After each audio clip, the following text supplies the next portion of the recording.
For the love of Dallas. Building empowered communities by highlighting those who donate their most precious resource, time. Welcome to the show, For the Love of Dallas. I'm your host, Lauren Davis, and we have an exciting episode for you today. With me, we have Jordan Allsup of Cleanup USA.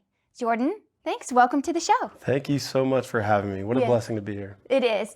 I'm really grateful to have you here. And so I want to just dive right into it because I want you to basically talk the whole time because we got connected and then I came down to where you have your operation and I was just blown away. I could have stayed there all day and just continued to hear your testimony. So you call yourself the Chief Foot Washer. So first I want to know about that. Yeah, so it's a title that I gave myself. It's I didn't feel like I was a founder because God, it was His idea, it was all His, and so I'm a servant. Just like Jesus is they call Him the Son, He's actually the servant of God, and so I just wanted to be a servant. And how do I do that? What was the first thing that I wanted to do? I wanted to wash feet, and I just remember during COVID when, because cleanup started in May of 2020, walking around with a spray bottle and some dial soap and a rag and just asking neighbors, can I wash your feet? Would this be helpful if I could do this? Because we didn't have our first unit yet to provide showers. And so what can I do now? Can I provide foot care? Can I give you a fresh pair of socks? Would that be okay? And so I wanted to lead by example, so. Wow. Okay. So Chief Foot Washer, that is just incredible. So you've given your life over to service from all that I can tell. May 2020, you said cleanup started. Yeah. I want the audience to know, and I want to know more about just how did that come to be? Whatever you want to share with us, but how does one go to walking around with dial soap and a water bottle to wash people's feet? I have to know more. Yeah, for a long time, about a decade, I wasn't a very nice person. I was very just rebellious on the inside. I wanted to help people, but I didn't know how. And so for 5 years, I worked at a hospital because I figured I can help people there. I could do something there. But it wasn't right. It wasn't what I was made for. And so I was searching. And as I was searching, I was hurting those who were near to me because I wasn't doing what I was made to do. And then I just remember April 22nd of 2018 is when I had a heart and a life transformation where God really just captivated me. And I just remember that day. It was about 6 o'clock in the morning. I was at one of my lowest points in life. And I just remember God asking me a question. Do you want to do things different today? And I was just, yes, thank you for asking. And so from then there was just a journey where I wanted to know who I was. How did God make me? Why did you make me this way? And I was a small business owner and from 2019 to 2020 and COVID happened and business went south. And I just remember in my gut in May of 2020, everyone's complaining about business. Everyone's complaining about finances. Yep. Everyone's complaining about that. Rightfully so. Yep. We should do that. But I wanted to ask a different question, and so I just asked God, what's on your heart? Would you be willing to share with me what's on your heart if I'm willing to do something about it? And I just remember in that moment, because it was about 1 a.m. That's a beautiful question. I don't know if I know anyone else who has asked a question like that. And many times I've heard questions are the answer. Yeah. And I mean, you asked like a really good question. Yeah. And it was 1 o'clock in the morning. I was walking around a park near the house that I was staying in at the time. And I just remember him just saying, please sit down. And from 1 a.m. to about 4:30 in the morning, I had my iPad with me just in case, because I always walked and I was ready in case something came to me. And then for about 3.5, 4 hours, God just told me what was on his heart. But then whenever he was done sharing with me, I just remember in that moment, how personal that he shared with me. Mm-hmm. And that if I shared something so personal with someone else, would I want that person to do nothing? Would I want that person to just listen No, I want you to take action. And so I just knew in that moment I had action to take. And there's a verse in Psalms where it talks about that we have the ability to break God's heart. And I knew for a decade that I just broke God's heart because I was malfunctioning. I was not doing what I was created to do. And I knew that he shared something personal. He's already gifted me the abilities to handle it. Am I going to do something? And so in that moment, I'm not going to break your heart. I did that for a long time and I don't want to do that anymore. And so that's how I threw myself in, is that it's already all there. You wouldn't tell me something so personal and then not give me the skills and the ability to do it, you know? Wow. Have you always been this faithful? What has been your faith journey? I feel like sometimes, at least in my own life and then other people I've talked to, we compare our current situation, you know, which might not be so great to someone's like end, you know, and we never really ask too much about the journey. What is your faith journey been like? Like, how did you get to the point where you had the inclination to not ask what God could do for you, but for you to ask what was on God's heart? I've just never heard that before, and it's so profound. Yeah. Well, all in Scripture, you see God is in pursuit of man. He's looking for anyone who's willing to partner with him. And I knew growing up, my mom was a children's pastor and my dad was a deacon at the church, and I knew right from wrong. I knew it, but I had been wounded. I had lots of people who I trusted that came in and out of my life, and then I developed these trust issues where I didn't trust anyone, including God. And I began to distance myself from people and from God, from community and from my Creator. And so what happened is a lot of people will see me now and say, "You're so steadfast. You're so faithful." And I'm like, yeah, well, I'm the same exact person, but a decade ago, I was called stubborn. It's the same giftings and abilities, just one is used for good and one isn't. And so same thing with Paul the Apostle. Paul the Apostle was the same guy. He's so zealous and he's so passionate. But in one moment, he's zealous and passionate against God, and the other, he's zealous and passionate for God. I don't want to change who you are. I just remember God I don't want to change who you are. I love who you are. Can you just do it? Can we be together on this? Oh, wow. So that's beautiful. Yeah, I just love that so much. I could just cry right now. Yeah. Okay, when we were talking the other day when I came out to see you, like you said something that was so profound. It just got me in the gut. And you have those moments in time where like things just hit you, and it's usually the most simple thing. And you said something so simple but so profound, and it was about being a neighbor. You call everyone you serve a neighbor, and we'll get into more about like the range of people you serve, which I was so like profoundly struck by.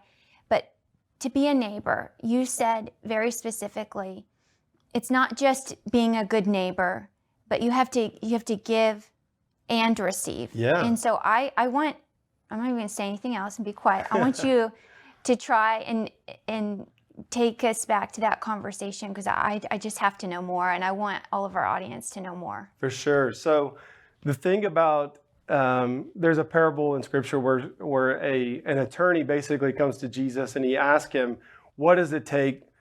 Who is my neighbor?" Right? And Jesus' reply is, he tells the story of the Good Samaritan, but at the end of the story, he says, you need to be a neighbor. I'm not going to tell you who your neighbor is, because it's everyone. Right. But the main choice you need to make is you need to be a neighbor. You need to be neighborly. Because if you are a neighbor, if I wake up today and I choose, I'm a neighbor, then I'm willing to receive from anyone that comes to me. But I'm also willing to give to anyone who comes to me. And so there's two sayings that cleanup is really founded on, and it's all neighbors welcome. First and foremost, if you're willing to receive, we're willing to give. Okay.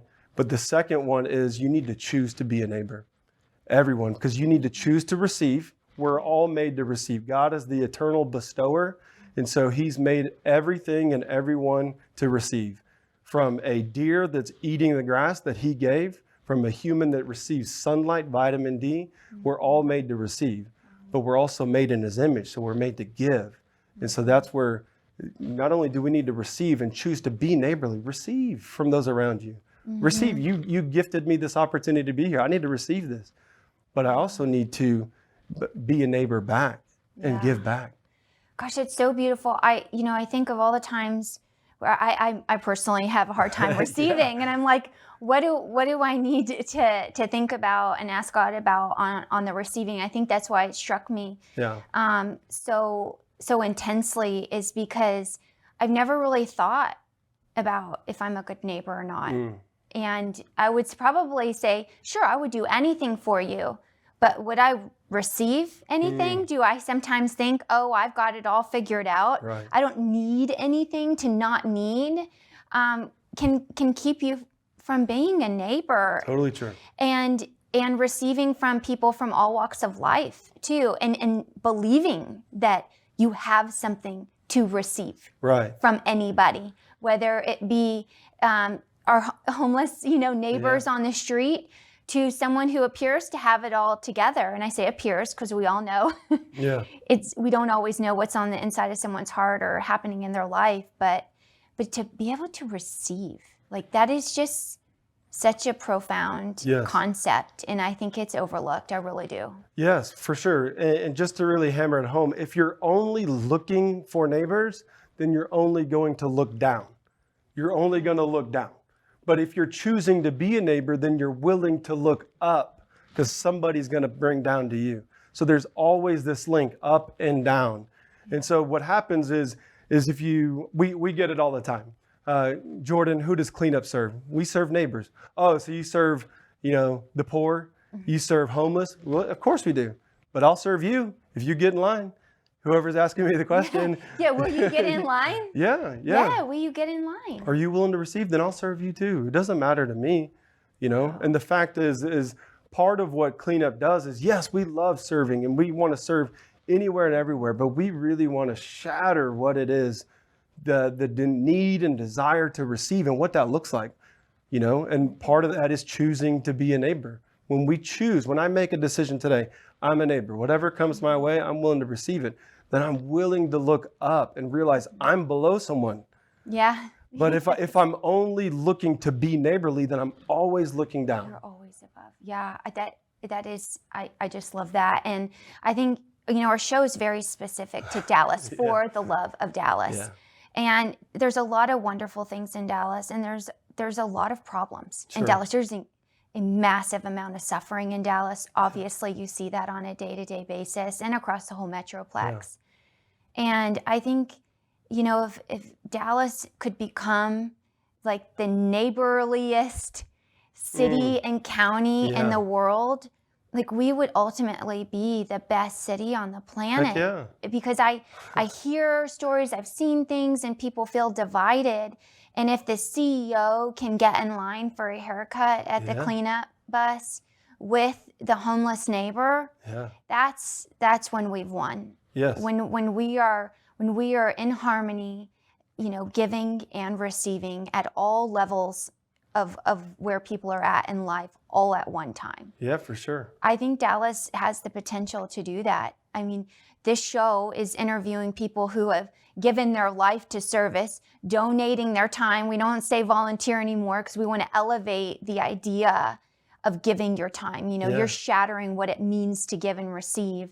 And I'm attempting to shatter what it means to give of your time. I want people to give their time. I want them to be connected to you as a man who has given their life over. I want people to be inspired to give their time and their life over to service. And that might mean dropping everything you do, like you did. You're a very, extreme example of turning your life over, but you can turn parts of your day over. Sure. You can turn parts of your weekend over. You can turn your family over to service on Sundays. Yeah. So I just am so inspired by your story. I think it's just so unique.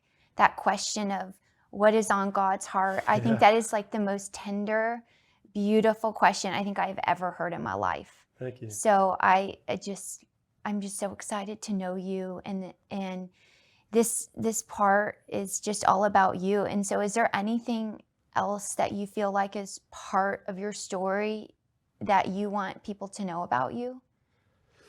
You know, probably the biggest thing is there's always room for redemption. You know, oftentimes as we're interacting with neighbors of all walks of life, I mean, you said that that there's suffering all through Dallas. When we realize that everyone's suffering differently from us, you know, suffering looks differently to me than it looks different to you. It looks different to our neighbors at Austin Street versus that are here, you know. And so suffering's different everywhere. And so if we're willing to be a part of that, unity does not mean oneness, sameness. Yeah. Unity means you bring your puzzle piece, I bring mine, and together there's a mosaic that gets put forth. And so I'm a firm believer with you that Dallas has all the ability, all the pieces are there. They're already in place for this mosaic of just neighborly activity to take place. Yes, I love it. I love it. Okay, well, we're going to take a quick break and go and bring in our co-host Ben to meet Jordan and talk a little bit more about cleanup and how you can get involved. Hey guys, Ben and Lauren here again to tell you about another line from Rascal Man. It is a face line. Men, Ben, you know this. You should be exfoliating and washing your face and moisturizing. We just don't do it, though. We don't do it. No, you don't. And ladies, I'm here to tell you, buy it for your man, make him wear it. And the number one thing that they should add to their routine is eye cream. Eye cream. Ben, did you use eye cream this morning? Admittedly, I didn't. I usually do, but I did not do it this morning. Well, are you going to help me out? Yeah, I'm just going to embarrass you right here on this show. Women, don't let your men walk out with bags and dark circles under their eyes. And Ben, remember, don't manhandle it here. Okay. Dab it in real light. Yep, I got it. Ain't my first rodeo. Got this. And they instantly go away. So go to rascalman.com or the Jen's Place and pick up your products today. Okay, we're back with my co-host, Ben, my lovely husband, and our guest, Jordan Allsup with Cleanup. And we are ready to dive into it. Cleanup is such a vast organization. You do so many things. So can you start off this segment with telling us about Cleanup in about 1 minute, if that's even possible? Yeah. So Cleanup has 7 really avenues of service. We're 100% mobile. We transform school buses into mobile environments. We really want to serve in a specific way, but we don't want to just do something. We want to invite neighbors into an environment. So we have a barber shop, a classroom, a clinic, showers, a lounge, which is kind of like a Starbucks for adults, place to feel comfortable and safe to work. And so we're really looking to do that. We're transforming how we serve and how it is to receive. And we're just everywhere. We're all over the place. That's awesome. Well, we're in the barbershop business with you, right? Yes. So we've got our own brick and mortar retail stores, and we do some donating of our time at Austin Street, which you had mentioned, Haircuts for Homeless. Yeah, and man, transformative experience serving people in the beauty industry. And it's really touched our hearts. Just being able to give someone a good haircut, we found gives them their dignity back. Like, how did you? Because you're not a barber by trade, right? No. Okay, not at all. so how Yes, how did Jordan end up becoming a barber / hairdresser extraordinaire? Yes, that's a great story. So for the first couple of months of Cleanup, I knew that haircuts was probably the easiest thing to begin doing, and I didn't have anyone there serving with me. It was just me. And so I was praying every day, God, send a barber, send a stylist, send someone, anybody, it doesn't matter, to come and help me. And I just remember one day after about 2 months, there was a set of clippers that had already been donated, a couple of weeks ago. And God just firmly say, I've sent you clippers, get to work. And it was just like, oh, okay. It's like that. All right.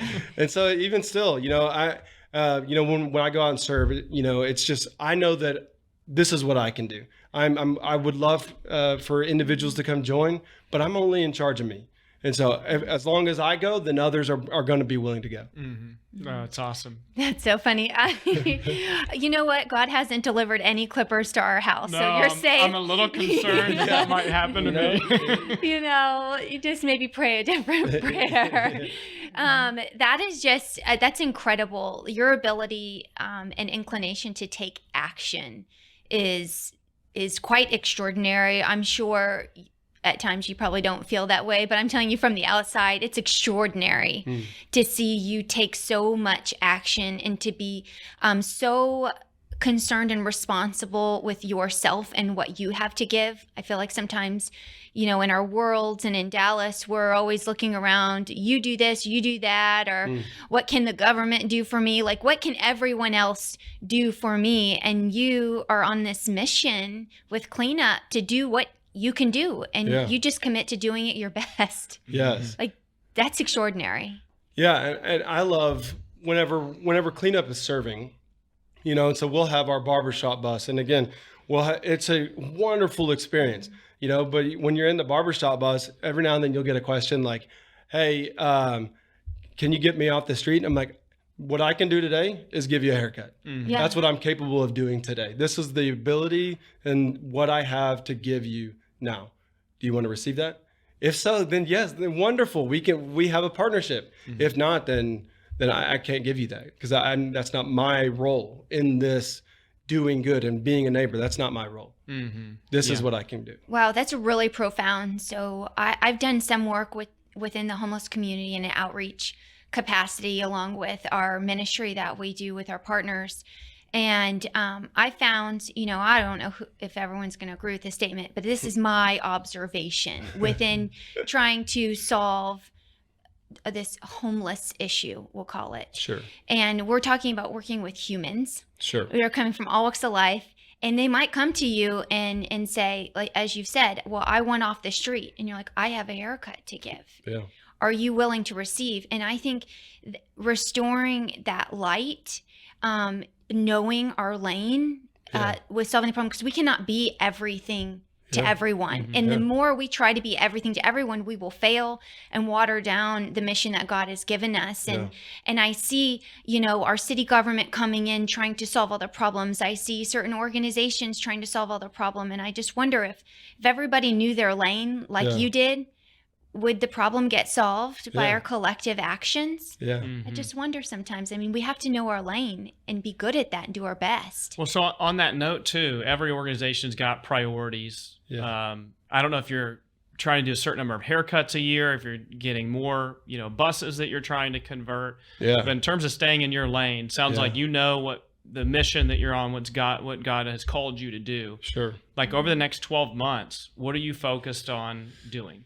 Probably the first thing we're focused on is we want to replicate what we're already doing well. So we have those 7 key avenues of service.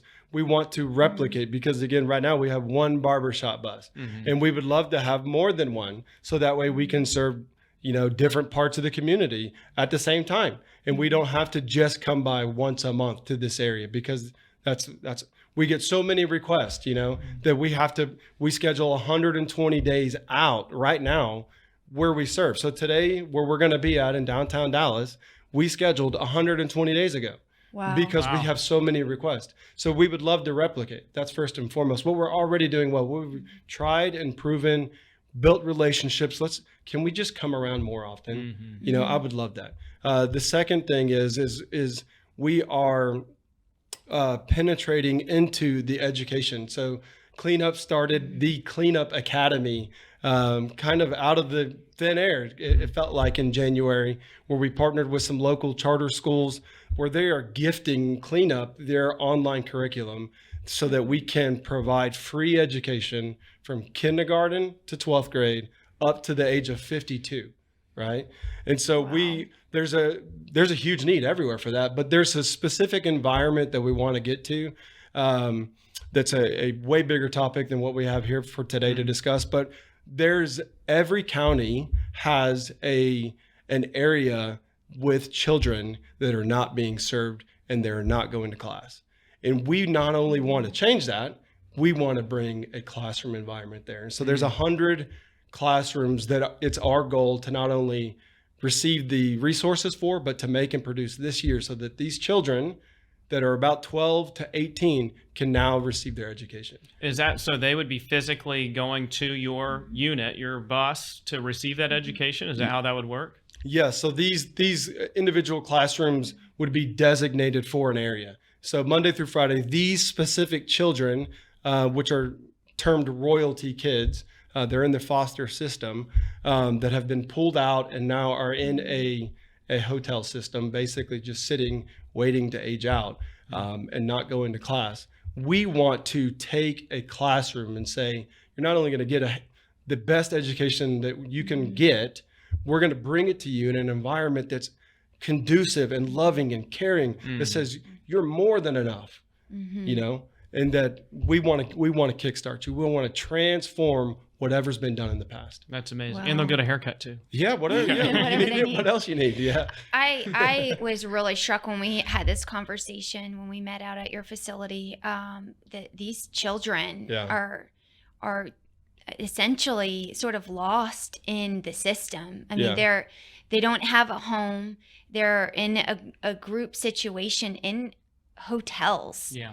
with no parents and caseworkers essentially managing their day to day, and they're not going to class. Yeah. I just can't even imagine how lonely that is. I think you're meeting such an incredible need, and maybe they're not homeless per se, No. right?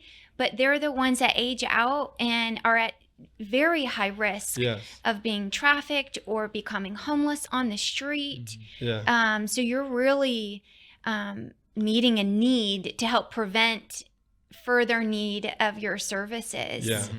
Well, you just the know. connection on top of the education, I think, is what you're talking about too. Is like education's important, but that social connection. We're on this planet. God put us here to connect with each other and give and receive from each other, as you talked about. So just getting them out of that lonely environment. Yes. And meeting with other kids and teachers and all of that, I think is really special. I think it's really great. So you're trying to do 100 buses, 100 individual buses? Yes, it's a very lofty goal. That's But huge. It's very attainable because there's already so many pieces that are in play. I mean, getting the buses isn't a big deal. I mean, I could make a phone call and somebody could deliver 100 buses. That's not the problem. How much does 100 buses cost? Well, if you buy them in bulk, you get a much better deal. But I mean, school buses now, depending upon age and things like that, just the bus alone is going to cost anywhere between $5,000 to $6,000. But then the transformation process, to not let it be that there's an environment on the inside, that's another, $5,000 to $8,000, depending upon where it's going and what age range you're doing on the back end. But it's so attainable. And it's one of these things that where, again, if there's a small business or whatever, you can say, I want to contribute this cleanup classroom to this county, and it's small and manageable for you. It's not everybody has to do the whole thing. Okay, so speaking of money, because we got to wrap up here, we like to ask our audience to help out. So clearly it takes money to do what you do to achieve your mission. We got to buy buses. We got to outfit the buses.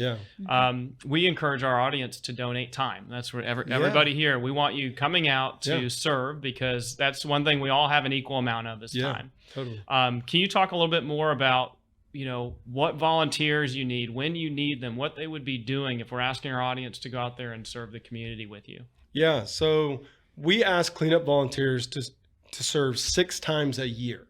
That's it. We don't want 7, we don't want 5.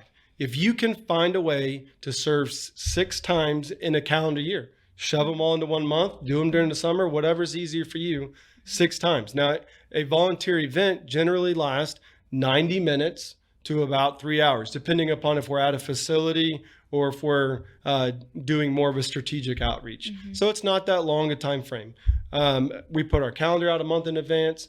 We operate 6 days a week. Thursday is our Sabbath every week, so we don't do anything on Thursday. So there's opportunities all throughout the day, mornings and afternoons. Calendar gets put out a month in advance, and so it's fairly simple for you just to pick what's convenient for you. Whether it's, I want to see the end user, I want to know where my time is going to serve. Wonderful. There's a lot of neighbors, us, who are looking to serve, who don't want to see that, right? That just, I can't handle that. It's too much. Okay, well, wonderful. We have opportunities. We have to give things away. And so we need to pack these snack bags that we call cleanup kits, or we need to sort clothes.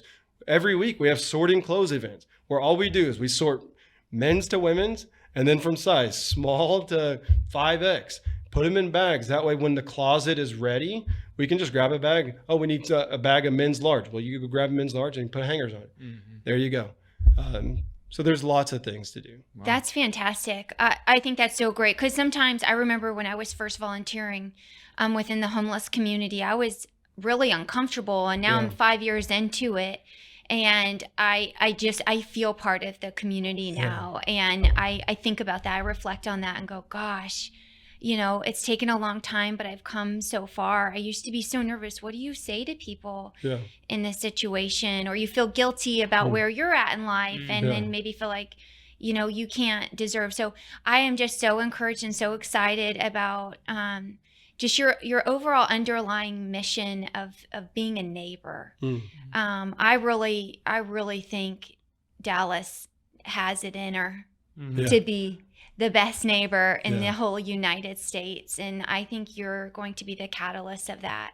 I hope people take away from this, you know, how they can get involved. I want you to go over your websites and where do we find the calendar.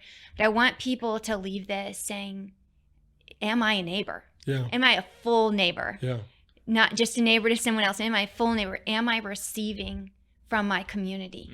And what does that look like? So tell us how we can find that calendar and commit to our six times donating. Right. Yeah. So on all social medias, it's just Cleanup USA, Twitter, Facebook, Instagram, LinkedIn, TikTok. Those are just Cleanup USA. And then the website's cleanupusa.org. Calendar goes out the first of every month. And so, and there's a lot of consistency. You'll see that there's certain places that we go to the second Tuesday of every month. We're going to be in the same spot because, again, we want to be consistent in how we serve and where we serve. Awesome. So. That's so awesome. Okay. Well, I'm going to commit to my 6 times because I've got to see, you know, more of this in action. And I just thank you, Jordan, for being with us. Thanks, Ben, for being such Thanks a for great having me. co-host always. You know, and I hope my prayer for you today is that you were as struck as I was about being a neighbor. I am making a commitment today to be a full neighbor, one that gives and receives. So I'm going to make a commitment to start receiving more. And I just appreciate you, Jordan, for inspiring me to do that. So thanks for another great episode, and go to cleanup.org and give your CleanupUSA. cleanupusa.org. Thank you. Go. Cleanup Well USA. done. Yes, because the vision is much bigger. We said USA. Yeah. Yes. Cleanupusa.org and donate your 6 times. Do it in a month, as Jordan said, or do it in a year, but just get it done. Yeah. Thank you for being with us for the love of Dallas.